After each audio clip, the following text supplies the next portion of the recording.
All right, welcome to another episode of the Cassels Cast.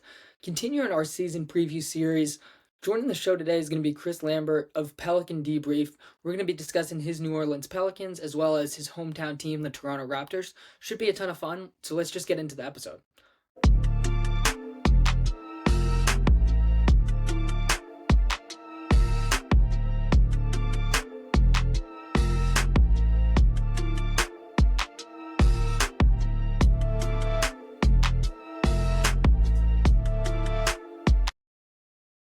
All right, so joining me now is Chris Lambert of Pelican Debrief to break down and preview the up and coming season for the Pelicans as well as the Raptors. How are you doing today, Chris? Good man. It's good to be on here. I'm grateful and I'm happy to talk about my Pelicans and the Raptors. Yeah, for sure. Should be a good one. So I think we can start with the Pelicans just because that's the team that you cover. And yeah, first getting into sort of the offseason recap.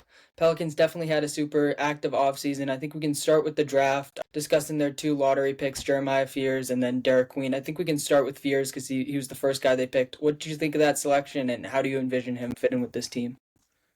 So when the pick first happened, like my initial reaction was a bit of a negative one. I felt like, you trade for Jordan Poole almost like just less than 3 days before that, and then you go out and you draft another, shot heavy, high volume scoring kind of guard in the similar mold. And you also have Dejounte Murray, you have Jose Alvarado still on the roster. I felt like it was weird. But over time, I grew to like it. Point guard's a hard position to just come into the NBA and be good at. And he's now going to get to learn behind guys like Jordan Poole, who have won a championship, and then a former All-Star Dejounte Murray and a good role player in Jose Alvarado. I don't really know if a rookie guard could go into a better situation than what he's going to do. And I think, the rookie year might not be great from Fears, but long term, I think it's going to be an excellent pick. Yeah, I definitely agree with that. That was one pick that I sort of was always mocking when I did my mock draft, so I was happy to see it happen. And with the Pelicans, I do think they do have some solid experienced guards, like you mentioned, in Murray and Poole to sort of surround Fears with. But at the same time, I did think that point guard position was an area of need, especially with Murray dealing with the injury. And we can get into the Poole piece of this later, but I don't really view him as that lead guard necessarily. So I think getting a point guard of the future makes a lot of sense. And Fears' upside is just totally through the roof. So I think that's a really nice move for this team. And yeah, I was a big fan of that pick personally. I definitely agree it will take him a bit to get started just because that transition is super hard for guards, especially Fears, who's super young. I think he's still 18. So I think it might be a little bit of a slow start, but long term wise, I think it's an awesome pick. I think we can get into Derik Queen as well, their second lottery pick. Obviously, they traded up to get him. I don't think anybody would really defend how they traded up, giving up that future pick from next year. But at the same time, I think the Queen fit's pretty good. But yeah, what do you think of Queen's fit and just his overall impact as a rookie?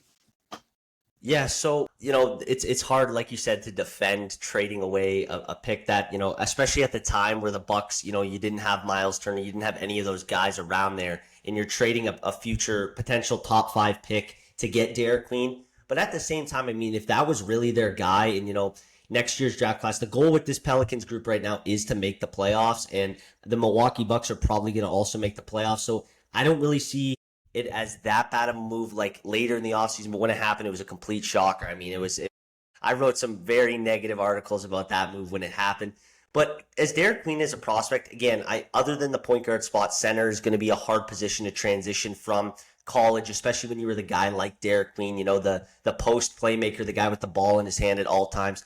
And we saw during summer league he struggled like immensely with turning the ball over. 5.7 turnovers, led the team, especially for a big man. I mean, that's atrocious. But part of that was because he was playing power forward. I mean, he's never really played not center, even throughout high school. He played with Cooper Flag at Montverde Academy. So he was always playing the 5. And I think long term, if he's playing the 5 and they're not trying to play him out of position, he's going to be a great pick. It is going to take him some time to get started, and that wrist injury is a bit of a setback. But it also allows him to work on his conditioning, which was another major issue during summer league. So I think long term, this pick is going to be really good, and it could pan out very well for the Pelicans. Yeah, definitely. I mean, Queen was probably my favorite prospect in this class. I'm not saying he's going to be the best prospect out of anyone in a class with Cooper Flag and Dylan Harper at the top, but he was definitely my favorite. And just that archetype of player, we've seen a lot of success in recent years, that pass-in big man who can create for himself as well. So I think Queen's going to be an awesome player long term. I don't want to pile up on the Pelicans for of trading up and giving up that future first. Like we said, I don't think anybody would defend it, and I feel like that's been talked about enough. But just from a player standpoint, I do really like Queen's fit with this team. Might be a little bit weird with Zion at first, but I do think it could potentially work. And then I do feel like he can fit with Yves Missi, even if he is playing that more of that power forward role. Just having a really solid rim protector next to Queen can sort of cover up some of the defensive concerns, and then just what he brings to the offense, or what he brings to the table on offense, is going to be really impactful for this team. And I think he's going to be able to score from day one, and he's really comfortable with the ball in his hands, which really gives him star level potential. So yeah, I'm a fan of the pick. Obviously, not the route to get it, but I think the pick and the fit is really, really solid. And then you mentioned how he struggled with turnovers in summer league. I like the point about him being out of position, but I also think I don't. I kind of take summer league with a grain of salt. I mean, Yes, very much. it's really these guys' first chance to show themselves at anything like an NBA level. And turnovers in general is just one of the stats that's inflated in summer league. Just the style of play. It's very high paced, very high turnovers. So I'm not too concerned about him getting a lot of turnovers in summer league. And I mean, we saw Fears kind of struggled as well in summer league, but I don't think it's really that meaningful. Maybe it indicates that they'll get off to a slower start in their NBA careers, but at the same time, I don't think it means that they can't be like super good players long term. And I'm still very high on both of them. So yeah, I'm really intrigued to see Derik Queen this year. Yeah, and when you say like, long term, I mean all off season through all his media stuff, Joe Dumars kind of made it clear with these two picks, it's not about getting them to be these winning impact players right away. It's about developing them. And Queen's also kind of going into a lower pressure situation. Although center long term is a need for the Pelicans, he has Yves Missi ahead of him, and he has Kevon Looney, who, we know his resume with the Warriors, right, and what he's been able to do. So I think, long term, both of these picks are really going to pan out just because they're going to have the chance in a longer leash than most rookies would. Yeah, for sure. I definitely agree with that. And I definitely think that upgrading their big man rotation and their point guard rotation were two priorities, and they were able to do that in the draft.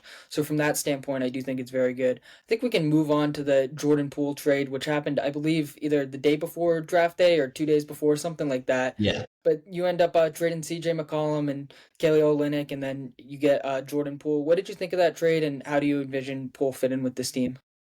So, like you mentioned kind of earlier, Jordan Poole isn't the typical, like, with the ball in his hands, true point guard. He's more of an off guard guy. When he's at his best, he's an off guard guy, like when he was with the Warriors. And even last season, he played a lot more off the ball because Washington had Bob Carrington, who was a rookie.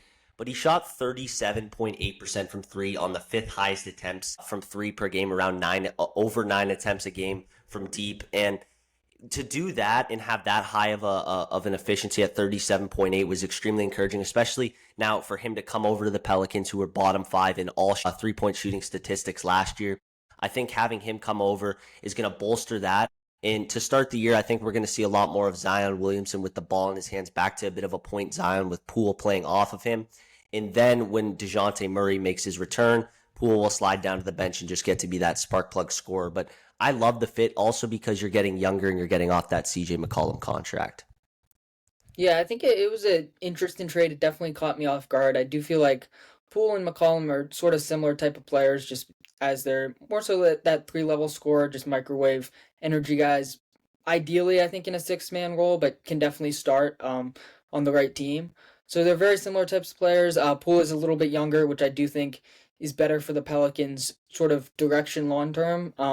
At the same time, I would have liked to see them maybe keep McCollum just for some extra financial flexibility, and that veteran leadership I think is crucial.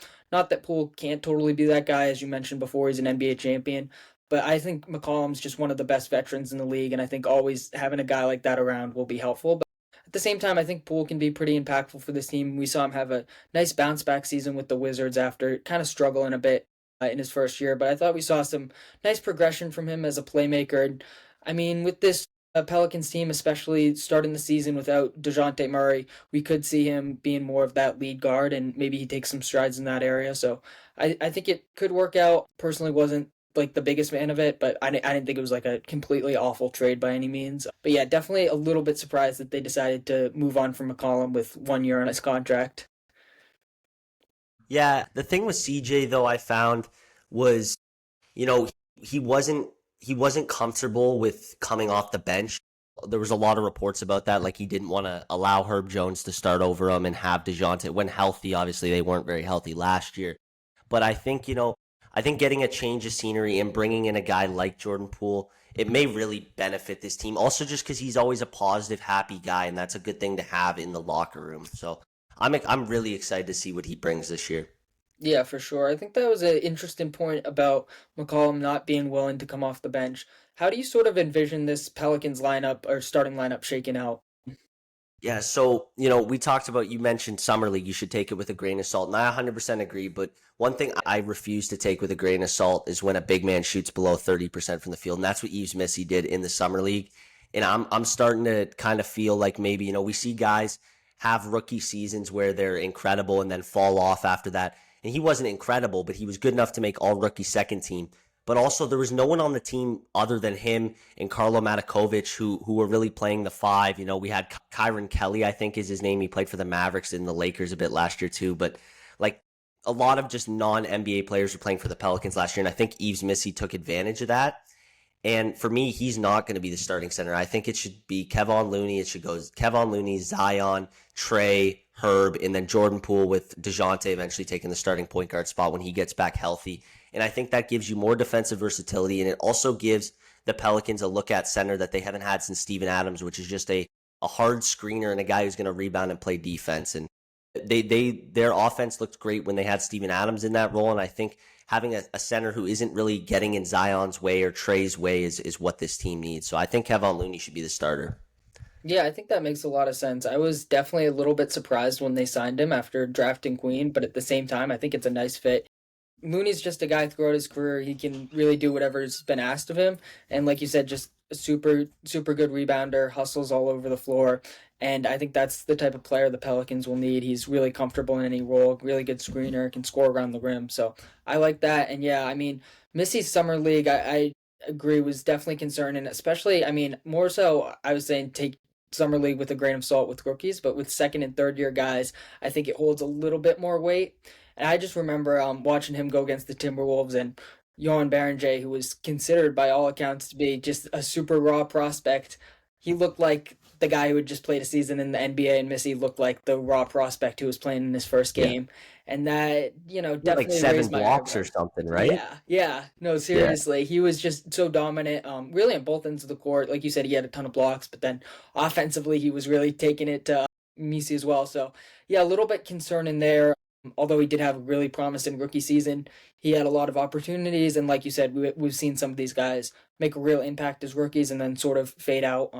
Not saying that you should be like out of the rotation or anything, but I definitely do think it might make sense to start Looney at that five spot and then eventually Queen. He might miss the start of the season, potentially with that wrist injury, but potentially Queen earns that starting spot later down the road.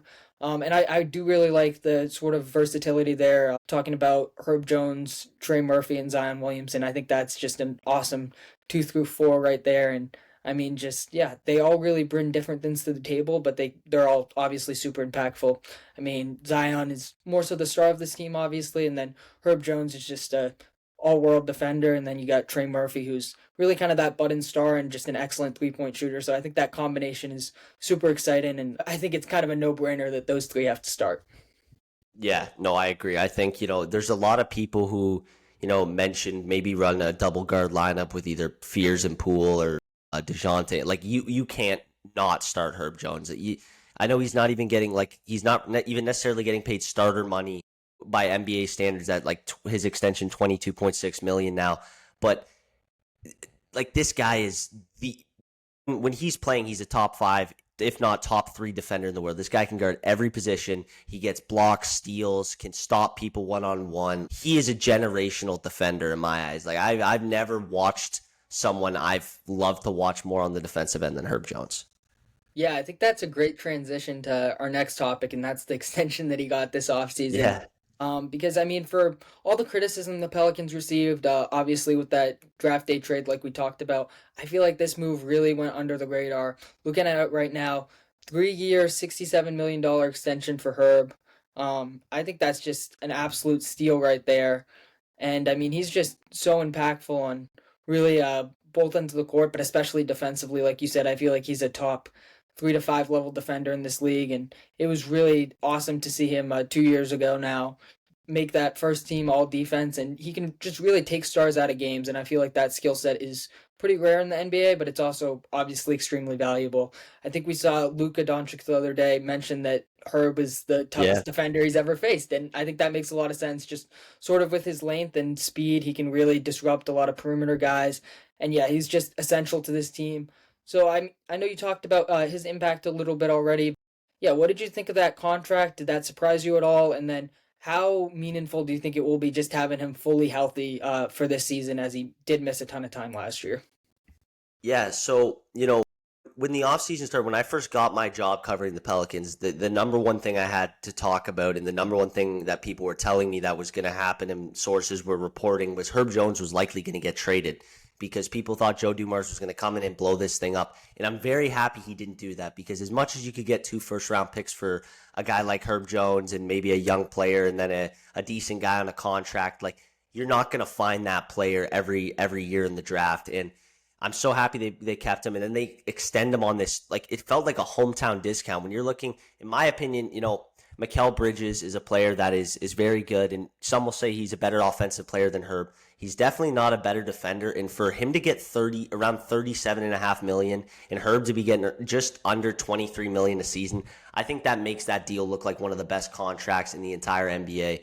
And, he struggled with shooting the three last year, but a lot of that was because he was dealing with a shoulder injury. The year prior, he was a 40% three-point shooter. And I think, there's still more to Herb's game. And I think this year, Willie Green, if Zion's missing a game, they're going to be like, okay, it's going to Trey first, but Herb, you're the next option tonight. Like, you got to come up and give us maybe 25 points tonight. And I think he can do that. He has.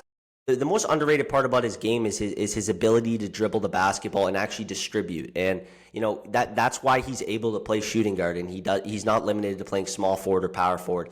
So I'm very excited. We've seen last year the Pelicans' second worst defensive rating in basketball. The year prior to that, I think they were in the top 11. Maybe they were 11th, but they were in the top 11 in defensive rating, and that was all pretty much because of Herb. So that type of defensive impact speaks volumes, and I'm so excited to have him back healthy for this team this upcoming year.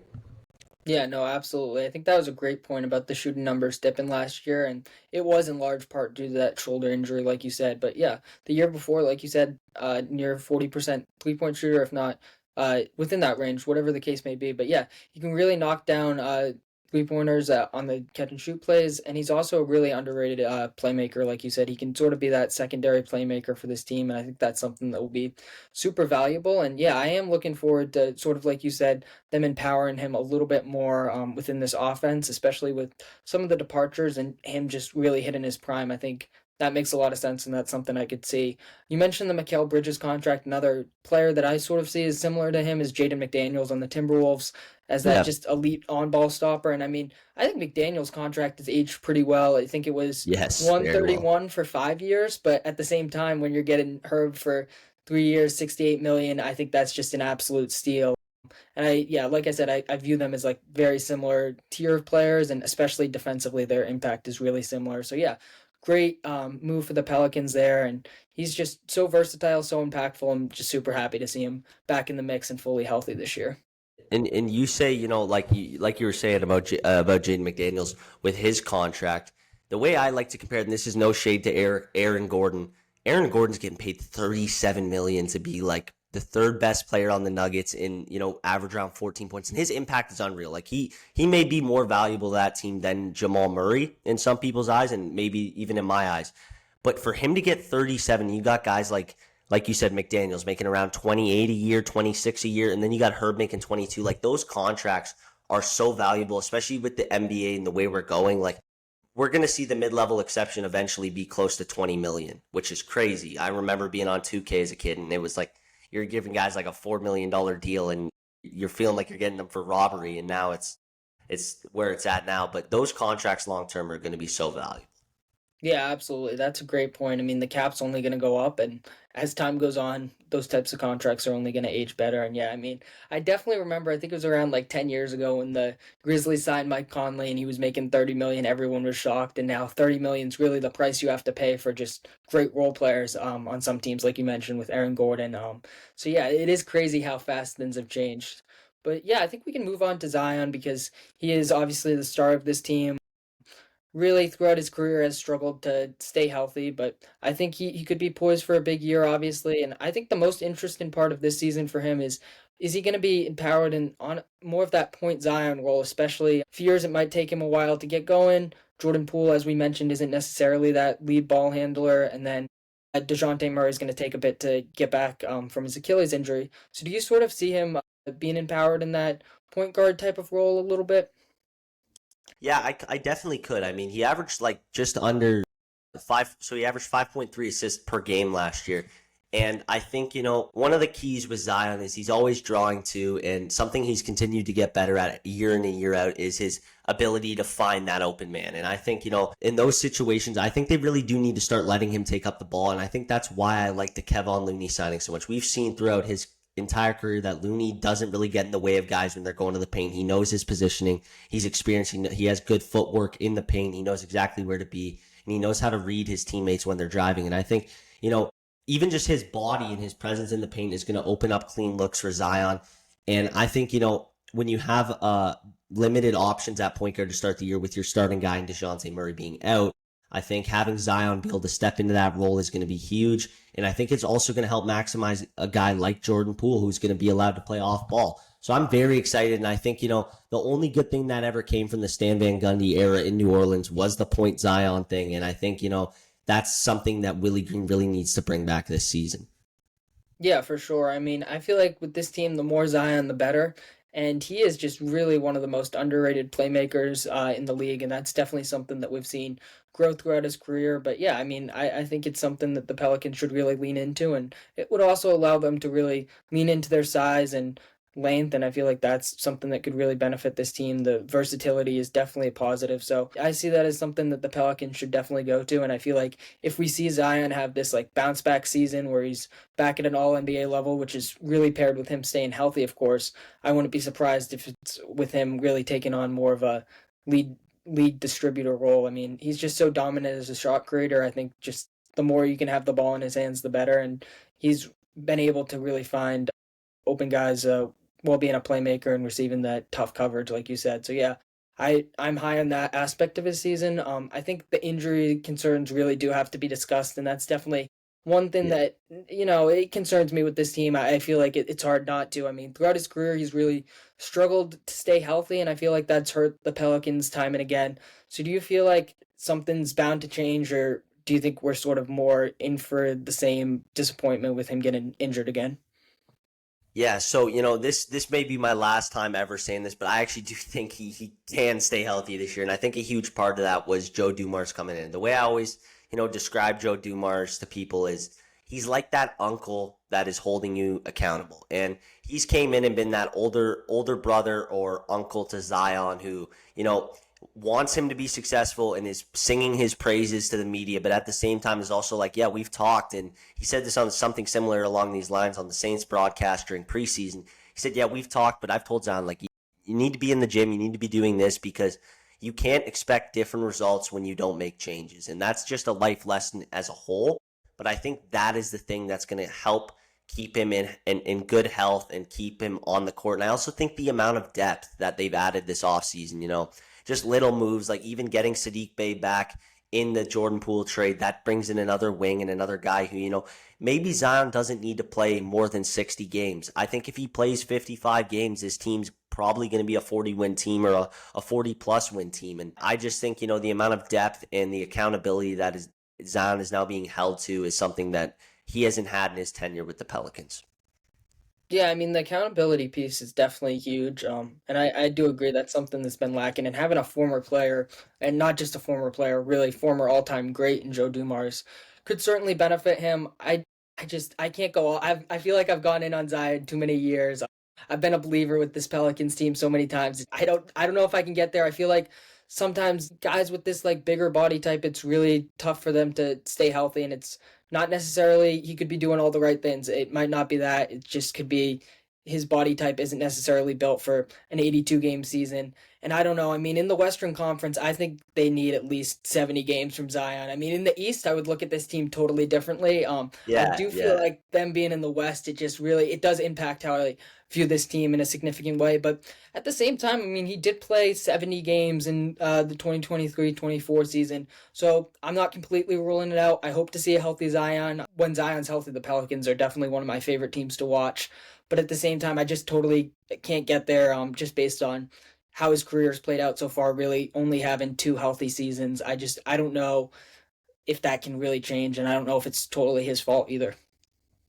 Yeah, no, it's unfortunate. It just feels like the same story every year, and that's why a lot of us thought when Joe came in and took this team over, he was just going to blow it up and start over with his own guys.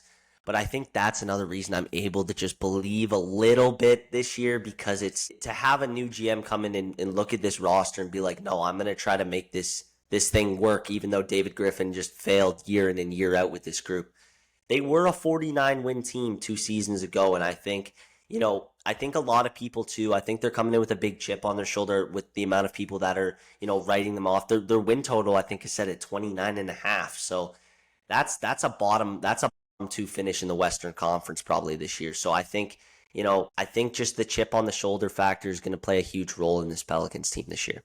Yeah, no, that's definitely valid. I mean, there's definitely some nobody believes in us aspects of this team that could really benefit them. Another player we have to talk about, I feel like, is Trey Murphy, who's seemingly getting better every single season, but he could be poised for maybe that all-star jump. What do you sort of make of Murphy's impact on this team, and then do you think he has another level to reach this season? Yeah, no, so I think even his year last year with just the amount of injuries, I mean, no one really wanted to watch the Pelicans last year because of the amount of injuries they dealt with. No one wanted to watch G Leaguers. I mean, it was fun to see Alfred Payton running the show, but that's not going to win any games, and it's not going to produce even really that fun of basketball. But Trey Murphy, I mean, 21.2 points per game last year in the season. That completely flew under the radar. He finally hit that 20-point mark in his career. His 4th year, he's now going into his 5th year. I'm expecting like a huge year from Trey. I mean, we saw it All-Star Weekend. He was going around doing NBA media stuff. And Jason Tatum challenged him. He said, I better see you here next year. And I'm not going to say the Pelicans are even going to be good enough to earn an All-Star next year. But I also think, if they are, it could be Trey Murphy over Zion. He has the ability. I mean, if he hits one more three a game, he's averaging 24 points per game. So it's really not that big of a jump for him to jump to that 24 point per game mark. And I think, this year, James Borrego being the offensive basically coordinator of this Pelicans team, he's going to look to get Trey involved way more than he ever has. And, I think that next level for Trey is an all-star. And he has all the tools of a modern wing. He can defend. He's 6'7". He can pass. He can shoot. He can score at the rim. He has freakish athleticism. He's a special player, and I think he's someone that continues to fly under the radar of most NBA fans. Yeah, definitely. I mean, super underrated guy. And yeah, I mean, like you said last year, he broke that 20-point barrier, and I feel like he's only going to get better from here. And yeah, I mean, if he had stayed fully healthy last year, I think there's a good case that he could have maybe won most improved or at least been in the mix for that award. So yeah, I'm expecting another leap. And yeah, I could definitely see him earning that all-star spot if the Pelicans do indeed get an all-star selection. I mean, like you said, he's just so versatile. He really provides everything that you could possibly ask for a modern win. And I feel like shooting is definitely his biggest strength, but he offers so much more outside of that with his ability to guard multiple positions. He can create for himself and he can really create for others. So yeah, I definitely view him as that second best player on this Pelicans team, and he could definitely take another leap entering what is his 4th or 5th season in I the believe league. his 5th year. Okay, yeah. Yeah, it's his 5th year. Yeah, yeah, yeah. Yeah, I mean, we've seen plenty of examples of guys really taking that next step, entering their 5th year, and I wouldn't be shocked if he breaks in and makes a surprise All-Star appearance. But yeah, I mean, he's just a player that every team would love to have. And I mean, we sort of mentioned it with Zion and Herb a little bit, but there was definitely a lot of trade rumors about Trey Murphy, and I think the Pelicans were wise to hold on to him, especially given what they did on draft night. I feel like that really cemented them keeping Zion, them keeping Herb, them keeping Trey. I feel like if you make a trade like that, you're sort of pot committed to these guys, and there's really no trade in them after you give up your first round pick, and you sort of have to be all in on this team at least making the playoffs.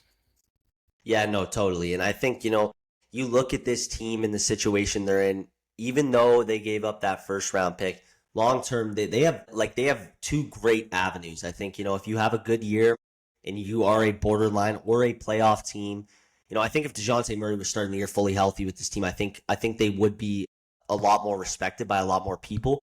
But for them to come into the year, and if they're a playoff team or they're in playoff conversations and they're being competitive, then you look at that season as a win. And if they're not, you have so many assets that would allow you to build a new core around, Trey Murphy, Jeremiah Fears, and Derik Queen long term. So, I think they have two good avenues to go down, and I'm very excited to just see not what this team can do, but Trey Murphy's individual impact as a player, because I think the sky's the limit for him. I mean, he not to say I'll say it. When he plays, he reminds me a lot of Kevin Durant with the way he moves on the court. I'm not saying he's ever going to reach that ceiling, but I think there's that type of scoring potential. Yeah, I agree. Definitely. The upside's just through the roof, and super excited to see him this season. You brought up Dejounte Murray there. I feel like that's a nice transition to his potential return. He unfortunately tore his Achilles in February of this year, so that, it could be a 9 to 12 month recovery, sort of dependent on how it goes. But I do think most teams and players tend to play it on the safer side because they want to sort of avoid the risk of re-injuring it. But yeah, when do you expect him to be back, and what impact do you expect from him when he returns? Yeah, so January 1st, he toured against the Celtics, I think around that first quarter, or the end of the first quarter, maybe the second quarter. And, it was brutal. I mean, he had been through so much last year. Like, his season started, he got traded to New Orleans, which he ended up saying, like, on a podcast that, like, it wasn't the team he thought he was going to be traded to when Atlanta was going to move him. And then, his mother had a stroke. One of his uncles passed away. He had so many family things going on. Then he broke his hand, and he just had so much going on. And then to tear his Achilles, it was just an absolute gut punch for him and for the Pelicans, fans. We were all so excited to see.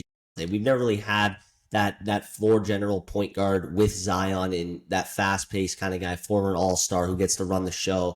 We were all so excited, and it was horrible to see what happened to him. And it's like, for his injury return, it's hard to say.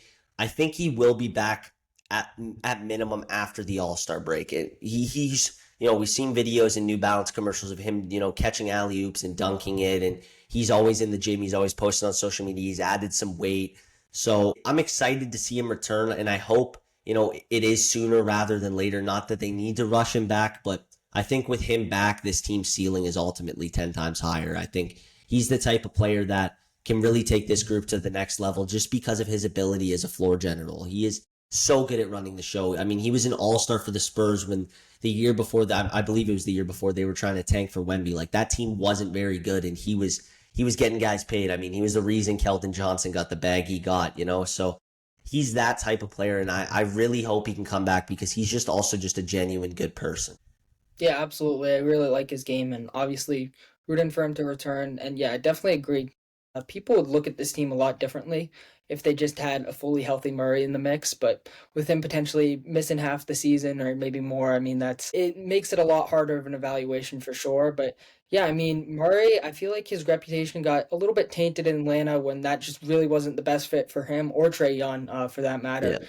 But yeah, they're just two similar types of players. It didn't really make sense at all. But like you said, with the Spurs, I mean, he was a legit all-star player that season, and it really looked like he was a budding star because he still is sort of on the younger side, especially 3 years ago at that point. But yeah, I do really like his game, and I mean, hopefully he can return to that elite level defensively. I think that's always a concern after the injury, but regardless, I feel like he's always going to be a really good finisher and a really good floor general and distributor, which are two things this team really needs. And yeah, I do think he'll fit really nicely alongside Zion. And unfortunately, we just didn't see much of that last year. But I was super high on the trade when it happened. Obviously, it's unfortunate that they gave up Dyson Daniels and he ended up having a breakout season. Yeah.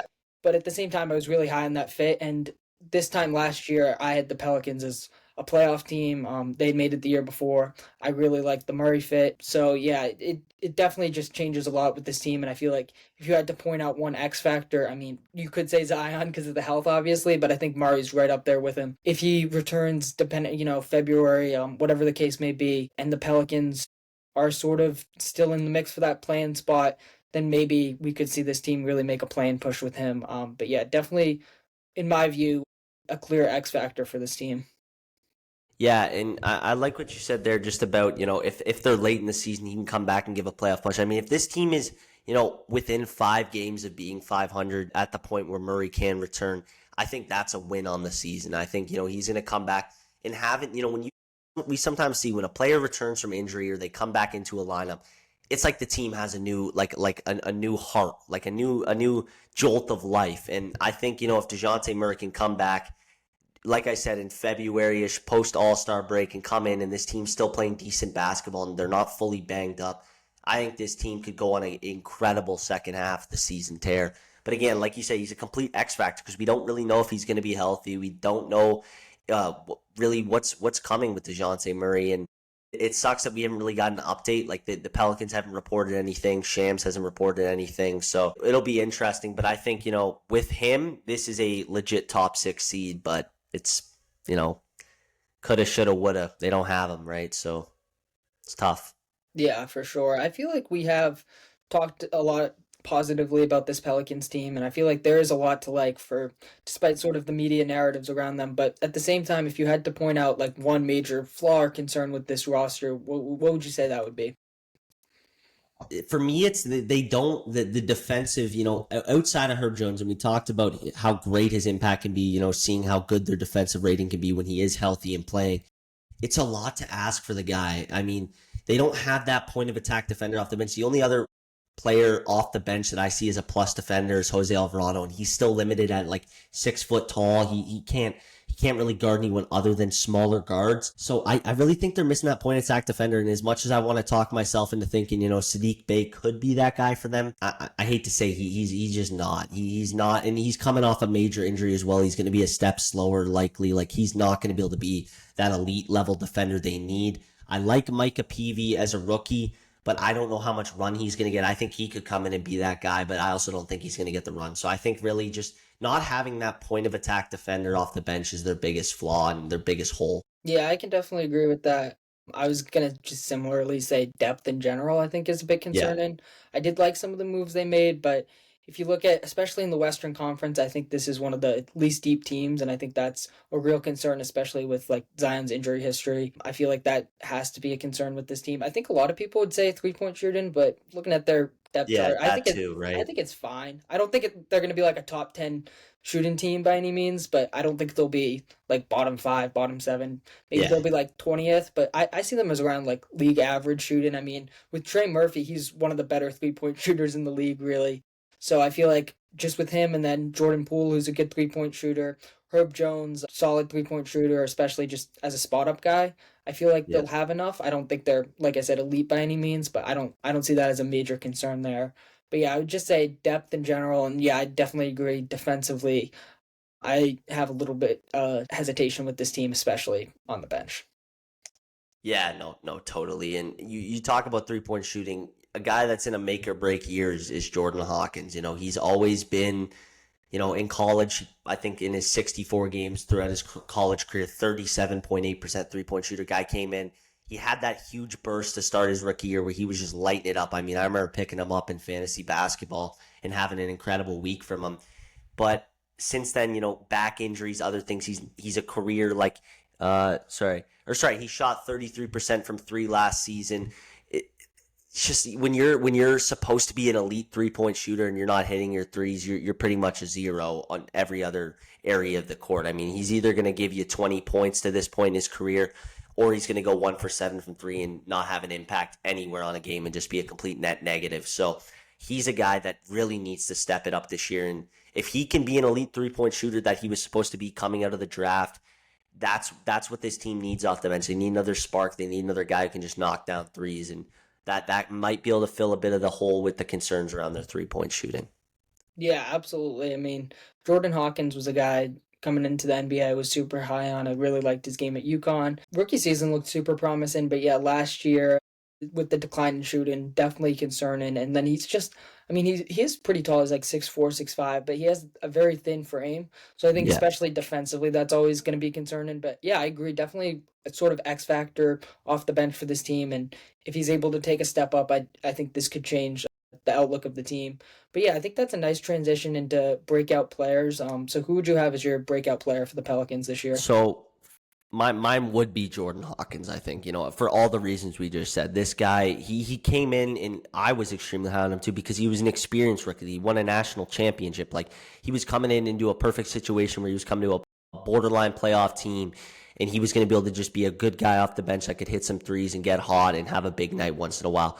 But he just isn't getting hot enough. Like he's having nights where he's shooting 1 for 7 from deep and he's just, like I said, not a positive defender, not a positive playmaker, isn't big enough to be a good screener, isn't really moving very much off the ball unless it's a designed play for him. So he's a guy that, if he's not taking that step, they got to move on from him mid-season because it's just a waste of everybody's time to have someone who, you're banking on. You need to be a good, you're supposed to be a good shooter. Let's see it. And he just doesn't do it. So he's definitely my breakout candidate. I don't think there's very many with this Pelicans team, though. I think, we know what, maybe other than Trey Murphy, but, he kind of broke out last year. I would just call it more of a leap if he took that next step to the 25, 24 point per game mark.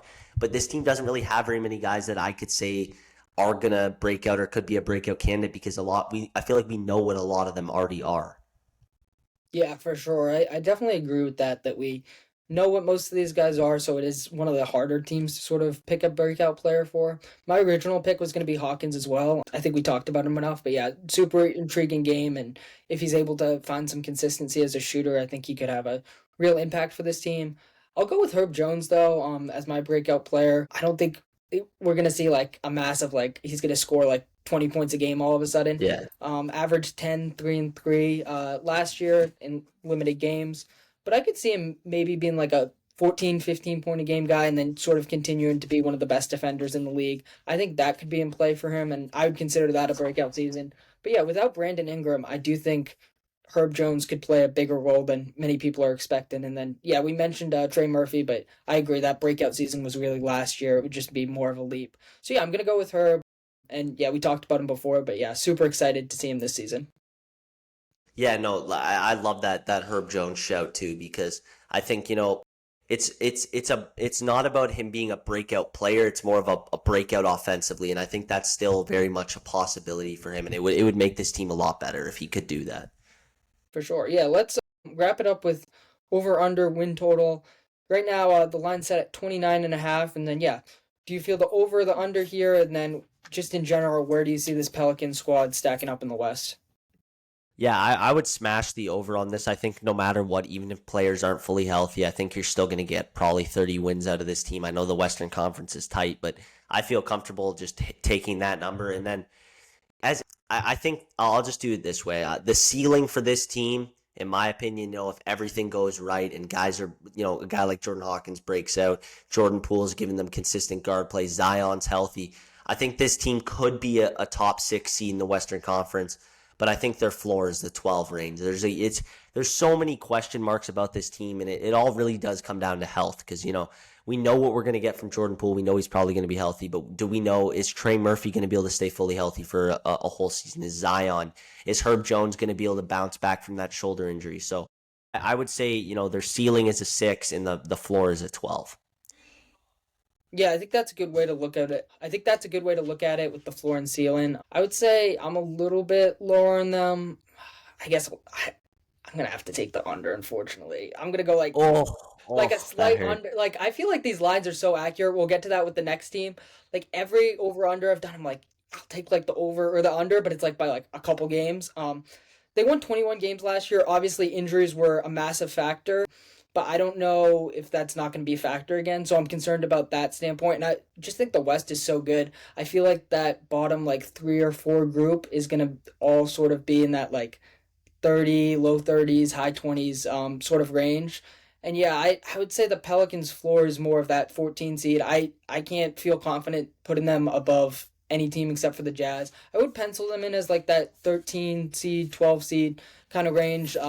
Sacramento and Phoenix are the 2 teams that I'm looking at as like vulnerable to be that like 14, 13 seed and like super disappointing, especially with their like high expectations somewhat and how all in on their cores they are. I would probably say 13, and then I guess I'll have Phoenix at like 14. But yeah, in general, who are you taking them above in the West? I feel like because that's, in my opinion, the important parts of like projecting stand-ins is like who do you take them over? I think Jazz is obvious, and then I would assume maybe like Phoenix and Sacramento, but are there other teams you prefer them over? Yeah, no, definitely Phoenix and Sacramento. I mean, you look at those teams, and I think that the Pelicans are in a better place than them. And the other one I would potentially take them over is the Portland Trailblazers. They have that great defense, and don't get me wrong, that defense is S tier. It's elite. They're going to be really good defensively. Am I going to see enough from them offensively to take them over the Pelicans? No. And I really think, they can be better than that, than those four teams. And I also think they can be better than the Memphis Grizzlies. And I think I think the Memphis Grizzlies is kind of the team where they have a wide range, in my opinion. I feel like in my eyes, they could be a top 6 seed, or they could be a bottom 13 team. But I would also maybe take them over the Dallas Mavericks. That's another team packed with injuries and that, I'm worried about fits with. And if I do see them or if they end up being the 6 seed, I think, a lot of things are going to have to go right for them. But, a team like Minnesota, even, who just lost, Nickeil Alexander-Walker this offseason, Rudy Gobert's not getting any younger. I could see, if things go right for the Pelicans, they're ahead of a team like that. Golden State, because of their age, they may deal with injuries. The Lakers, I think, have been an extremely overrated team heading into this season. I can't wrap my head around DeAndre Ayton playing winning basketball. I've just never really seen it since the NBA Finals in 2020? No, 2021 or whatever. So those are some of the teams I could see the Pelicans being better than, and yeah. Yeah, I think that kind of makes sense. I mean, the Blazers definitely do have a limited upside offensively, at least, but we do know the defense is going to be super good. I think some people are jumping the gun on them a little bit. I mean, when I hear like playoff conversations, I'm not super high on it. I think they could maybe sneak in as that like 10 seed in the play-in or something, but yeah, not necessarily super high on the Blazers. I do think they're going to be a super fun watch and very intriguing, but as a team ready to make that playoff leap, I don't know if I can get there yet. Grizzlies, like you said, really tough evaluation. I mean, trading away Desmond Bain, they could be going into a rebuild. So, yeah, tough evaluation there with the Grizz. And then Mavericks, I would agree, are pretty overrated.